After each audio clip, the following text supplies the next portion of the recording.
오늘은 제자가 누릴 기도의 비밀 마지막 시간입니다. 자, 오늘 우리가 읽은 이 본문은 어떤 내용입니까? 요셉이 누명을 쓰고 감옥에 들어가게 되었어요. 그런데 하나님께서 요셉과 함께 하셔가지고 간수장에게까지도 은혜를 베풀어 주셔서, 그래서 이 옥중의 재반 사무를 요셉에게 맡긴 이후로는 전혀 간수장이 돌보지 않을 정도로 그렇게 하나님께서 역사하셨다는 것이죠. 그래서 그 답이 23절에 나와 있습니다. 왜 간수장이 요셉에게 맡기고 나서는 돌아보지 않았느냐? 23절에 보면 뭐라고 말씀하고 있습니까? 이는 여호와께서 요셉과 함께 하심이라. 여호와께서 그를 범사에 형통하게 하셨더라. 자, 그래서 사람이요, 하나님이 주시는 지혜를 얻으면요, 일을 잘하게 되어 있어요. 그래서 사실은 우리가 이렇게 돼야 되거든요. 우리 랩런트들이 이 다음에 성장을 해가지고 회사에 취직을 하든지 사업을 하든지 정말로 이 사람들에게 칭찬 듣는 사람이 되어야 됩니다. 그래서 어딜 가든지 정말 저 사람은 일을 잘하는 사람이다, 정말 저 사람은 믿을 만한 사람이다, 우리가 그렇게 인정받는 사람이 되어야 되거든요. 그러면 어떻게 하면 이런 사람이 될 수 있느냐 이거지요. 요셉처럼 하나님의 은혜를 받으면 됩니다.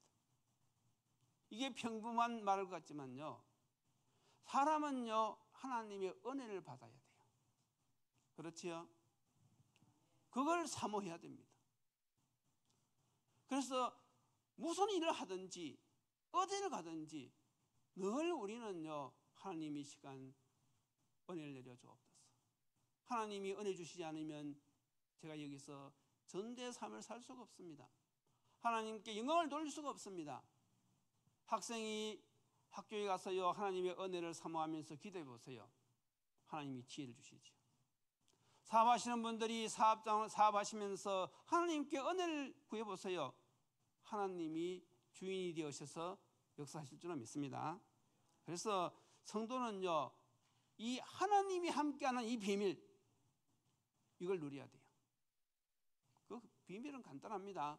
어떻게 하면 하나님이 함께 하시는 비밀을 누립니까? 하나님의 소원이 내 소원이 되어지면 되는 것이거든요. 간단하지요? 하나님의 소원을 내 소원 삼고 그걸 놓고 기도하고 그걸 가지고 공부하고 그걸 가지고 사업하고 그걸 가지고 직장 다니고 그러면요, 당연히 하나님이 함께 하시는 축복을 누리게 되어지는 것입니다. 그래서 요셉이 이 비밀을 누렸다는 것이죠. 자, 그래서 오늘 본문이 무엇입니까? 오늘 8번째로 참누림과 기도입니다.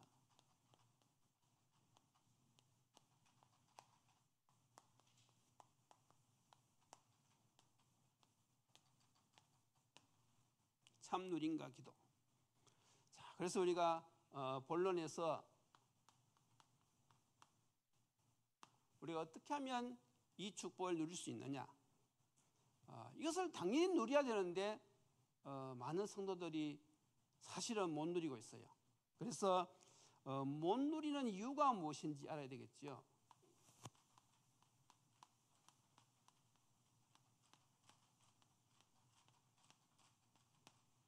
성도라면 당연히 누려야 되는데 못 누리는 이유가 있을 거 아닙니까?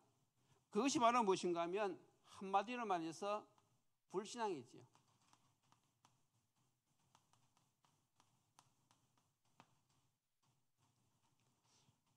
그러면 왜 불신앙이 생기느냐 이거죠. 그래서 사람에게 불신앙이 생기는 경우가 여러 가지가 있지만은 대부분이 보면 문제 사건입니다. 문제 사건이 딱 생기면요, 사람들이 불신앙에 빠져요. 다시 말해서 복음을 놓친단 말이지. 그래서 이 사단이 이 자주 써먹는 계략이 바로 무엇인가 하면 이 바로 문제거든요. 문제를 만나면 우리가 복음을 놓치고 불신앙하기 좋고요. 또 두 번째가 무엇입니까? 갈등입니다. 갈등. 내 마음에 안 든다 이거죠. 이 직장에 갔는데 직장이 내 마음에 안 들어. 그럼 어떻게 되죠? 이 갈등. 이 남편이 말이야, 남편이 내 마음에 안 들어. 그럼 어떻게 돼요? 그 갈등. 사람을 만났는데 영 마음에 안 들어. 그러니까 갈등이 생기는 거죠. 그러니까 어떻게 돼요? 불신앙이 다 생기는 거예요. 내가 이 일을 직장을 계속 다녀야 되느냐 말아야 되느냐. 하나님의 소원 생각이 안 나요. 나를 이 직장에 보내신 하나님의 계획이 무엇일까? 거기 생각이 나야 되는데 갈등이 딱 생겨버리면 그게 생각조차도 안 난다니까요. 또 하나는 무엇입니까? 순간에 들이닥치는 위기. 위기를 만나보세요. 신앙이고 뭐고 없습니다. 내 생각대로 그냥 싹 바뀌어버립니다. 그래서 이런 부분이 있으면 우리가 불신앙에 빠지기 쉽거든요. 그래서 우리가 여기에서 먼저 알아야 될 것은 무엇입니까? 평상시에 우리가 여기서 함께의 비밀, 이게요 체질이 되어져야 돼요. 체질. 원래 이걸 복음 체질 그러잖아요. 평상시 삶 속에서 하나님이 나와 함께 하심을, 이 함께 하신다는 임마누엘의 축복, 이걸 누리는 체질이 되어 있으면요 문제 앞에서도 우리가 그렇게 쉽게 불신앙에 빠지지는 않습니다. 그런데 저게 하루아침에 되어지는 건 아니잖아요. 우리가 복음의 뿌리 내려가지고 흔들지 않는 이 신앙은요 하루아침에 되어지는 것이 아니에요. 그리고 또 이렇게 되어지는 비결이 무엇이죠? 바로 이 말씀과 기도 생활이잖아요. 그래서 우리가 왜 자꾸 말씀과 기도 생활을 하라고 하느냐, 이유가 저기 있는 것입니다. 아무래도 말씀을 많이 듣는 사람이 낫겠지요.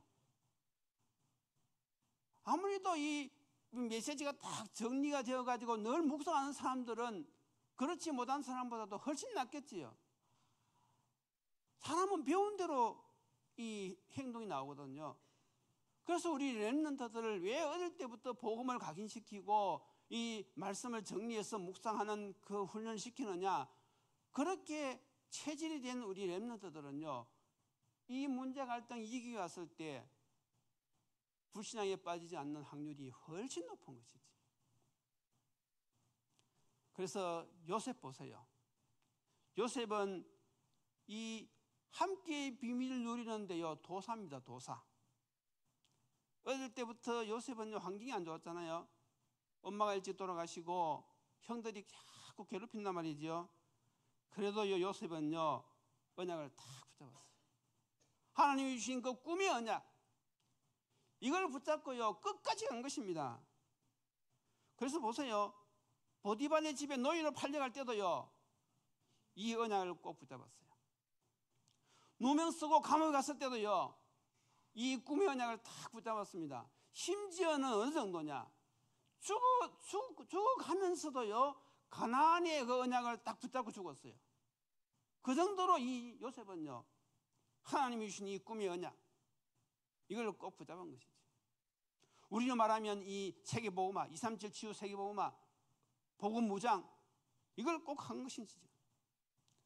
그래서 우리가 이렇게 되어지는 것이 바로 말씀과 기도 생활이기 때문에 우리가 자꾸 이 강조하는 것이죠. 그래서 기도의 비밀이 있어야 된단 말이죠. 우리가 때로는 바쁘다 보면 아침에 막 서둘러서 나오다 보면 그냥 막 직장에 갈 수도 있잖아요. 그러면 뭔가 하나 빠진 느낌 들어야 돼요. 뭔가 허전해야 돼요. 오늘 내가 뭐가 빠졌지? 그렇지, 내가 오늘 기도가 빠졌지. 그래서요 잠시라도요 기도하는 그런 체질. 우리가 지금 기도에 대해서 하지 않습니까? 기도는 영적인 과학이란 말이죠. 시공간을 초월한단 말이죠. 우리가 기도할 때 일어나는 그 일 이미 다 우리 공부했잖아요. 정말로 여러분들이 하나님의 능력을 믿는다면, 정말 나의 무능함을 안다면요 우리가 잠시라도 하나님을 바라보면서 하나님께 은혜를 구하는 그 기도, 하나님은요 응답하실 줄로 믿습니다. 그 비밀이 있어야 돼요. 자, 이것이 이제 못 누리는 이유는 바로 불신앙 때문이다. 이걸 우리가 알아야 되고요. 자, 두 번째, 그러면 우리가 참 누림과 이 기도의 응답을 받으려 그러면 무엇을 해야 되는가 하면 문제를 누리는 신앙입니다.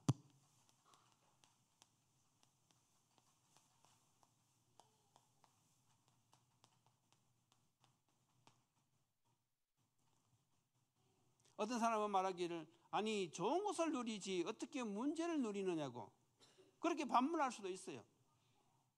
그런데 여러분, 문제 속에서 하나님은 역사하십니다. 지금까지 성경의 역사를 보더라도요, 문제 없는 하나님의 역사, 하나님의 응답은 없었어요. 그러면 우리가 어떻게 해야 된다는 답이 당장 나오는 것이 아닙니까? 보통 우리가 이 복음 체질이 되었지 않으면요, 문제를 딱 만나면요, 사람이 딱 드는 생각이 무엇입니까? 아, 큰일 났다. 이젠 죽었구나. 그게 사단이 주는 생각이란 말이죠. 그런데 우리가 이 문제를 딱 만났을 때, 우리가 이런 갈등, 위기를 만났을 때 그때 그 사람의 신앙이 평가되어지는 것입니다. 정말 나의 믿음이 좋은지, 나의 신앙이 좋은지 안 좋은지는요, 평상시는 잘 모르는데 문제, 갈등, 위기를 딱 만나보면요, 거기서 결판이 납니다. 다시 말해서 어떤 사람은요, 문제 자체를 누리는 사람이 있는가 하면 문제 앞에서 이 낙심하고 방황하고 불평하고 이런 사람이 있단 말이죠. 여러분 잠깐 생각해 보세요. 이 세상에는요, 어차피 문제는 계속 일어나게 되어 있어요. 왜냐하면 창세기 3장 우리 사건 알잖아요. 사단이 지금 공중은퇴 잡고 왕노릇하고 있잖아요. 그러니까 우리가 사는 이 세상은요, 어차피 문제는 오게 되어 있어요. 그걸 이상하게 생각하면 안 된단 말이죠. 그것 때문에 스트레스 받으면 안 됩니다. 자, 그러면 어떻게 하란 말입니까? 생각을 해보세요. 우리는 하나님의 절대 주권을 믿잖아요. 지금 나에게 문제가 딱 생겼단 말이죠. 그러면 이건 하나님이 허락한 것입니까? 허락 안 한 것입니까? 나에게 문제가 왔어요. 그럼 하나님이 허락했어요? 안 허락했어요? 허락했지요. 하나님 모르셨겠어요? 하나님은 전능하신 분이신데 어째 그걸 모르겠어요? 하나님은 벌써 아시고 나에게 이 문제가 생겼다, 나에게 건강에 문제가 생겼다, 사업에 문제가 생겼다, 하나님이 허락하신 것입니다. 맞습니까? 그러면 하나님이 우리에게 문제를 허락하신 것은 우리를 멸망시키려고 하신 것이겠어요? 아니면 우리로 하여금 더 큰 하나님의 계획을 발견하고 축복받게 하시기 위해서 한 것이겠어요? 하나님이신데 당연히 우리로 하여금 더 큰 응답을 받도록 하신 거 아니겠습니까? 그러면 우리가 어떻게 해야 돼요? 하나님의 계획이 무엇일까? 내가 닥친 이 문제는 하나님이 허락하신 것인데, 그러면 여기에 하나님의 뜻이 무엇일까? 하나님의 계획이 무엇일까? 그것 생각하는 것이 바로 무엇이냐 하면 문제를 누린다는, 그렇게 누린다고 하는 표현인 것입니다. 그래서 여러분들이 성경 구절에도 있잖아요. 우리가 감당할 것만 감당하게 하신다고. 우리가 감당하지 못하는 것은 피할 길을 주신다고. 그래서 여러분들은 이런 문제를 만났을 때는요, 기도하셔야 돼요. 하나님, 이 속에서 하나님의 어떤 계획이 있습니까? 하나님 저에게 요셉처럼 흔들리지 않고 하나님이 주신 이 언약 붙잡고 하나님의 뜻을 발견하고 또 순종하게 도와주옵소서. 그 기도를 해야 된다. 그것이 바로 무엇입니까? 문제를 누리는 것이란 말이죠. 이런 축복 있기를 바랍니다. 그래서 이 문제가 있을 때 내가 딱 보니까 이것은 내가 갱신해야 할 문제라. 그러면 갱신해야 되죠. 내가 잘못해서 온 문제니까. 이것은 보니까 내가 잘못한 것은 없는데 하나님의 계획이 있어. 그럼 기다리면 되는 것입니다. 누리면서 기다리면 되는 것이죠. 그리고 어떤 것은 우리가 그럴 때일수록 더 하나님의 약속을 붙잡을 수도 있는 것이고, 우리가 이렇게 생각이 치유되어지는 것, 하나님의 절대 주권을 인정하면서 하나님을 바라보고 하나님을 의지하는 것, 그게 바로 무엇입니까? 그게 바로 문제를 누리는 신앙인 것입니다. 그래서 복음이 이해가 안 되어지면요, 이렇게 될 수가 없어요. 그런데 요셉은요, 어떻게 했습니까? 요셉은 이 모든 앞에서요, 누렸어요. 어떻게 누렸죠? 기도로. 또 요셉은 어떻게 했습니까? 기다렸지요. 이것이 하나님의 시간표입니다. 더 나아가서 요셉은 문이 열렸을 때 도전했습니다. 이게 문제를 누리는 신앙입니다. 요셉이 어느 날 그 감옥은 왕의 제수를 가두는 감옥이란 말이죠. 요셉이 어느 날 아침에 출근해가지고 감옥에 있는 제수들을 딱 살펴보니까, 아니 이 떡 맞던 관원장하고 술 맞던 관원장의 얼굴에 근심이 가득한 거예요.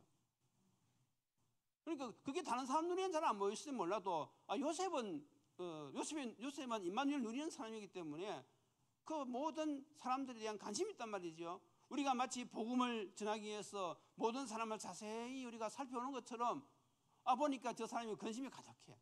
근데 이제 40장에는 기록되어 있지 않았지만은 거기에 어떤 내용이 나옵니까? 그래서 요셉이 물어봤잖아요. 오늘 왜 얼굴에 그 근심이 많으냐, 수심이 가득하냐 물어보니까 자기들이 꿈꾼 이야기를 하잖아요. 그래가지고 요셉이 어떻게 했습니까? 그 꿈을 해몽해 주었지 않습니까? 그것이 계기가 되어가지고 결국은 바로왕 앞에 가게 되었고, 바로왕의 꿈을 해몽해 주고 애굽의 총리가 되었잖아요. 딱 이 시한표잖아요. 보세요. 그래서 우리가 이 문제를 누리는 가운데서 그냥 우리가 그 기다리는 것이 아니라 딱 기도로 누리고 기다리면서 우리가 문이 열렸을 때는 도전하는 이 축복을 우리가 누려야 되겠습니다. 자, 그러면 이제 세 번째로 이렇게 되어지면 어떻게 되어집니까? 모든 환경 초월입니다.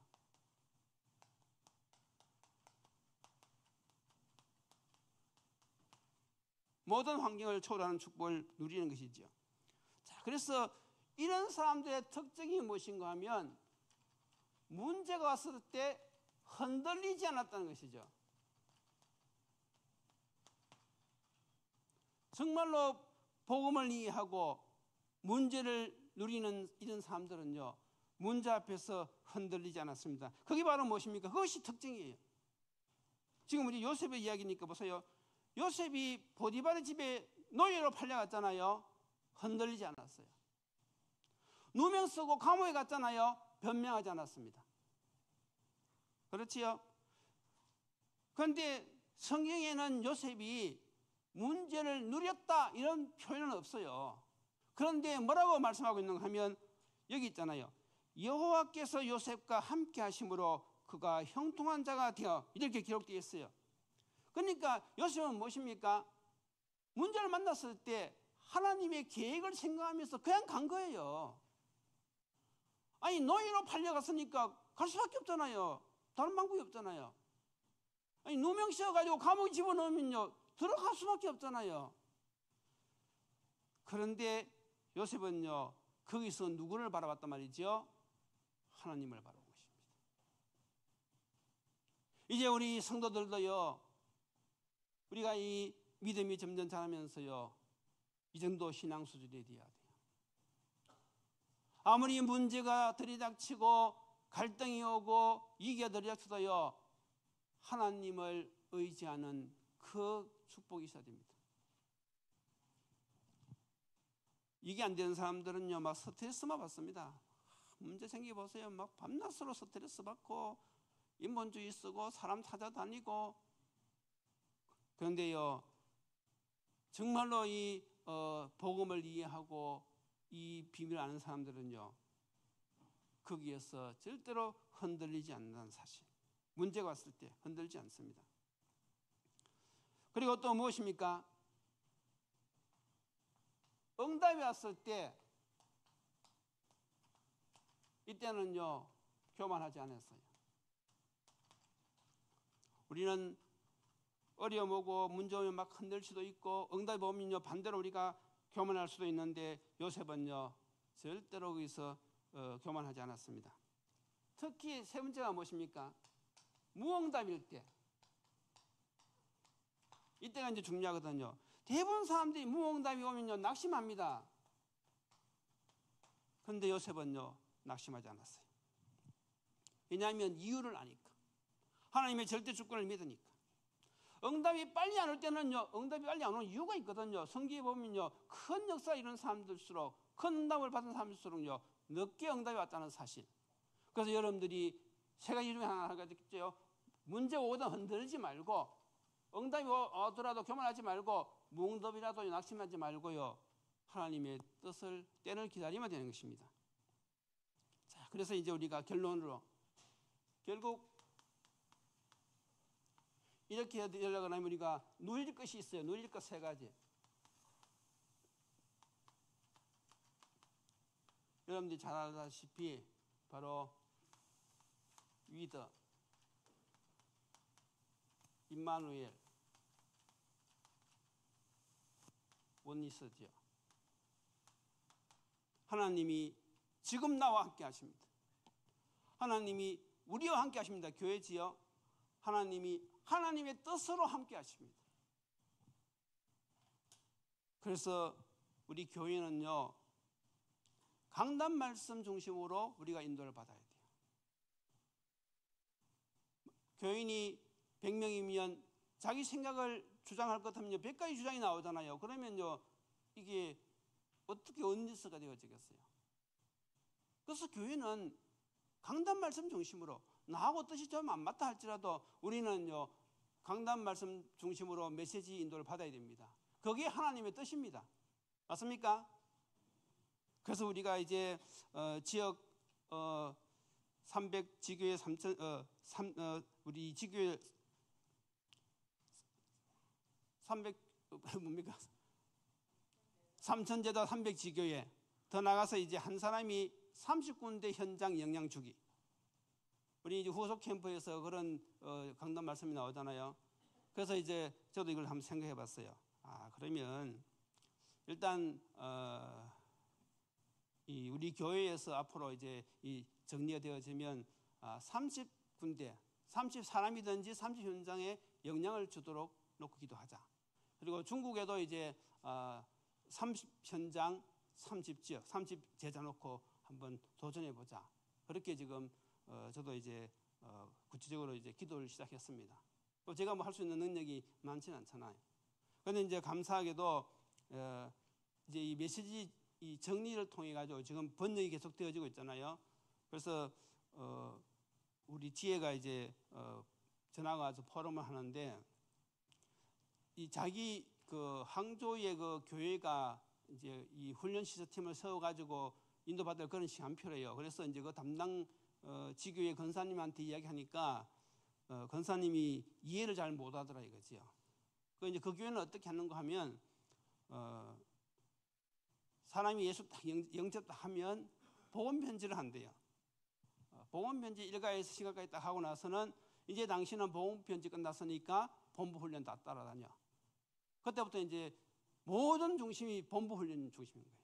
본부, 그러니까 주일 1, 2부 핵심 이런 거 있잖아요. 그 중심으로 따라 붙여야 되는 거예요. 근데 이제 그걸 소화할 능력이 있는 사람 같으면 괜찮겠지만 대부분 사람들이 아직 복음도 이해가 잘 안 되었고 누리면 좀 더 있어야 되고, 그런데 본부 메시지가 사명, 이 방향 중심입니다. 사명감을 고취시키잖아요. 그게 이렇게 설득 자기 삶에 적용하기가 쉽지 않다 이거지요. 그러니까 많은 사람들이 갈등을 느낀다 이거지요. 그래서 이제 그걸 이야기했는데 그 지교회 담당 권사님이 그걸 이해를 못하더라 이거지요. 그래서 지혜가 가만히 생각해봤대요. 아직은 이게 시한평 아니구나. 교회에 분란을 일으키면 안 되잖아요. 명명히 그분이 이 지교회 담당자인데 그분이 이해가 안 됐으면 기다려야죠. 그분이 이해될 때까지. 그리고 내 사역에서 내가 하는 건 괜찮지만은 그렇게 이게 잘못하면 교회 사탄의 통로 열리겠구나 싶어가지고 자기가 더 이상 거기에 대해서는 말을 하지 않고 교회 중심으로 이렇게 해야 되겠다 이야기하더라고요. 그게 맞다 그랬죠. 그러면서 이제 권사님이 하시는 말씀이 그러면 상해에 있는 그 왕 목사님 허락을 맡으면 된다 하더라고요. 그 이제 왕 목사님이 누군가 하면 지혜 결혼식 때 주례했던 목사님이거든요. 그분이 북경대 나오고 북경대학원 나오고 거기서 박사하겠다는 사람이에요. 그러니까 엘리트지요. 그래서 이제 지혜가 그 목사님하고 특히 통화할 기회가 있어가지고 이 상황을 이야기했대요. 그러니까 그 목사님이 자기가 기도 응답을 받았다 그러면서 자기가 이제 하는 메시지가 그 자기 지역에 다 이렇게 전달되어지는데 자기 지금 무슨 메시지 할지 몰라가지고 지금 고민하고 있었는데 이걸 딱 이야기하니까 너무 좋아하면서 그러면 그 메시지를 나도 좀 달라고 하면서 그렇게 얘기하더라 이거지요. 그래서 너무 기쁘고 응답받았다 그러면서 그래서 지금 이 메시지가요 지금 이제 잘하면 이제 중국 임마누엘 교회 전체로 다 퍼지게 되었어요. 그래서 여러분 뭐 이건 자랑하는 게 하는 것이 아니라 우리가 이렇게 기도하면서 우리가 인도받는데 하나님께서 이렇게 역사하셨단 말이죠. 그래서 우리가 강단 말씀 이제 여러분들도 내 생애에 적어도 내가 30군데는 영향을 줄 수 있는 그런 중직자로 그런 사역자로 서야 되겠다. 다 결심하시면서 인도받으시기를 예수님 이름으로 축원드립니다. 기도드리시겠습니다. 하나님 감사합니다. 정말로 이 시대에 저희들을 하나님의 자녀 삼아주시고 또 하나님의 뜻과 계획을 깨닫고 전도자의 삶을 살기로 결단하게 하신 참으로 감사합니다. 하나님 정말 우리에게 주신 이 귀한 복음 이것이 생명을 살리고 지역을 살리고 세계를 살리는 하나님께 주신 사명인데 사단은 문제와 갈등, 위기를 통해서 자꾸 우리에게 불신앙을 심고 문제에 걸려 넘어 하나님의 뜻을 이루지 못하도록 유혹합니다. 하나님 우리의 신앙이 이제는 자라서 문제와 갈등, 위기 속에서도 그것을 뛰어넘어 하나님의 소원을 붙들고 우리가 인도받는 그런 장성한 신앙인이 되게 축복하여 주시옵소서. 문제를 누릴 수 있는 믿음을 허락하여 주옵시고 문제 속에 하나님의 계획을 발견할 수 있는 은혜를 허락하여 주옵소서. 예수님 이름으로 기도드리옵나이다. 아멘. 찬송